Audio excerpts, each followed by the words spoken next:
Hello everyone. ये एक और लीनियर अलजेब्रा का क्वेश्चन है जो यूजुअली पीजीटी और डी ट्रिपल एस बी में पूछा जाता है। तो क्वेश्चन है, एक आपको लीनियर ट्रांसफॉर्मेशन गिवन होगी और आपको ये पूछा जाएगा कि रैंक और नलिटी उसकी क्या हो सकती है।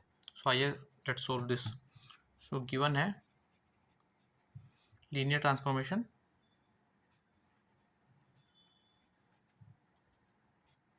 x minus Y plus 2z 2x plus Y minus x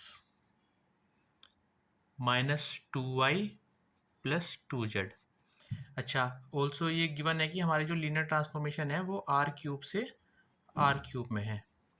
हमें पता है हमारा स्टैंडर्ड जो फॉर्मूला होता है वो होता है रैंक ऑफ टी, ये रैंक का नोटेशन होता है, और nullity of T is equal to dimension of V. So अगर ये टी वी से डब्ल्यू पर है तो जो ये वाला वेक्टर स्पेस होता है उसकी dimension which is R cube. हमें पता है आर क्यूब जो वेक्टर स्पेस है उसकी डायमेंशन 3 होती है। तो हमें यहाँ पर ये दो चीज़ गिवन है। अब हमें देखना है कि अगर हमें ये दोनों मिल जाए तो हमें चाहिए भी ये दोनों की रैंक एंड नलिटी। इस फॉर्मूले से हम कुछ कर सकते हैं, ट्राई कर सकते हैं। लीनियर ट्रांसफॉर्मेशन गिवन है तो हम स्टैंडर्ड मैट्रिक्स बनाएंगे, स्टैंडर्ड बेसिस से मैट्रिक्स बनाएंगे और वहाँ से हम अपनी रैंक निकालेंगे और उसके बेसिस पर नलिटी। सो स्टैंडर्ड बेसिस जो हमारी होती है वो होती है 1 0 0 0 1 0 0 0 1। सो टी ऑफ 1 0 0 ये वैल्यूज इस लीनियर ट्रांसफॉर्मेशन में रखेंगे। x की वैल्यू 1 है, y और z 0 है, तो डायरेक्टली सोल्व करते हैं इसको। 1 माइनस 0 प्लस 2 0, तो ये 1 होगा आपका। 2 इंटू 1 प्लस 0 2 हो गया, और ये माइनस का 1।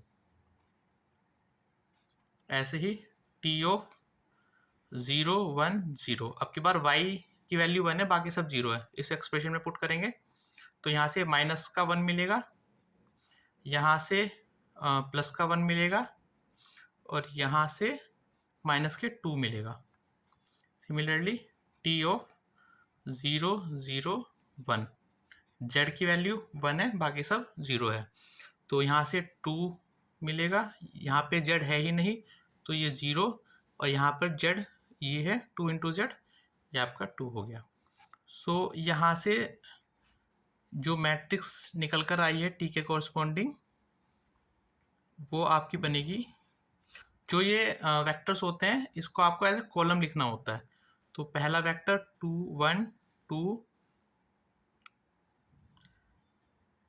-1, दूसरा -1 1 -2, एंड थर्ड वन इज 2 0 2। तो यहाँ से हम रैंक आराम से निकाल सकते हैं, इसको एक क्लोन फॉर्म में चेंज करना होता है। सो बेसिकली हमें रोज जो होती है नीचे से वो उसको 0 करते जाना होता है। तो देखो हम क्या ऑपरेशन लगा सकते हैं। R2 में हम लगा सकते हैं R2 माइनस 2R1। सो इसमें 2 की मल्टीप्लाई करके हम बना रहे हैं, तो T हमारा बनेगा, T एज ए मैट्रिक्स को रिप्रेजेंट कर रहे हैं फिलहाल यहाँ पर। तो first row as it is -1 2। Second row में क्या कर रहे हैं, इसमें 2 की मल्टीप्लाई कर रहे हैं, इसमें से माइनस कर रहे हैं। 2 माइनस 2 0, 1 माइनस 2, ऑलरेडी एक माइनस है तो प्लस हो जाएगा, तो 1 plus 2 which is 3, and 0 minus 2, 2 की मल्टीप्लाई कर रहे हैं, 2 2 से 4, तो माइनस का 4। ऐसे ही इसमें क्या कर सकते हैं हम, R3 में हम ऑपरेशन लगा सकते हैं। R3 इसको सम कर दें प्लस R1, सो 1 -1 ये आपका 0 हो जाएगा, -1 -2 ये आपका माइनस का 3 हो जाएगा, 2 + 2 ये आपका 4 हो जाएगा। इसी से यहाँ पर अब एक ऑपरेशन हम R3 में लगा सकते हैं, R3 + R2, तो आपकी जो मैट्रिक्स बनकर आएगी वो बनेगी first row as it is -1 -2 0 second row as it is 3 -4 और R3 में R2 ऐड करना है तो ये दोनों 0 -3 + 3 0 4 -4 0। सो आपकी एक रो जीरो हो गई है, दो नॉन जीरो बची है। तो जितनी इक्लोन फॉर्म में जितनी नॉन जीरो रोज होती हैं आपकी रैंक उतनी ही होती है। देयरफॉर रैंक ऑफ टी आपकी निकल कर आई है 2। अब इसको इस इक्वेशन में हम रख सकते हैं इक्वेशन 1 में। तो rank T put this value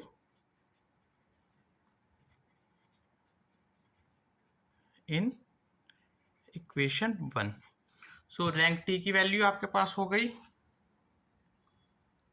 2 plus nullity आपको नहीं पता है is equal to dimension of R3 3 है। तो यहाँ से आपकी नलिटी निकल कर आएगी 3 - 2 विच इज़ 1। सो आपका पेयर जो बना है रैंक 2 और नलिटी 1। तो आपका ऑप्शन नंबर सी करेक्ट है। रेस्पेक्टिवली पूछा है रैंक 2 नलिटी 1। तो इस तरह क्वेश्चन काफ़ी आते हैं एग्जाम में।